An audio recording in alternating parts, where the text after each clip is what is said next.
కుడివైపు ఉన్న దొంగకు ఆలోచన వచ్చింది, నిజంగా ఆయన దేవుని కుమారుడే అయి ఉంటాడు, లోక పాపాన్ని మోసుకొని పోతున్నా దేవుని గొర్రెపిల్ల అయి ఉంటాడు, నిజంగా ఆయన గార్చే రక్తం సర్వమానవాళికైతే ఆ మానవాళ్ళలో నేను కూడా ఒక పాపినే కదా, ఆ రక్తం నన్ను కూడా కాపాడుతుంది కదా, నేను ఆయనను బతిమిలాడుకుంటా అని, ప్రభువా నీ రాజ్యములోనికి వెళ్ళినప్పుడు నన్ను కూడా జ్ఞాపకము చేసుకును.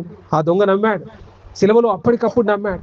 నమ్మగానే యేసయ్య ఏమని మాట్లాడాడని చెప్పండి, నేడే నీవు నాతో కూడా పరదైసులో ఉందము. హల్లెలూయా. ఆ దొంగ అప్పటికప్పుడు రక్షణ పొందాడు, సిలువలో చనిపోయాడు, యేసయ్యతో పాటు పరదైసుకి వెళ్ళాడు. పొద్దున జైల్లో ఎండు రొట్టె ముక్కలు తిన్నాడు, పరదైసులో జీవాహారం తిన్నాడు. హల్లెలూయా. పొద్దున జైల్లో మురికి నీళ్లు తాగాడు, ఇప్పుడు పరదైసులో జీవ జలములను తాగుతూ ఉన్నాడు.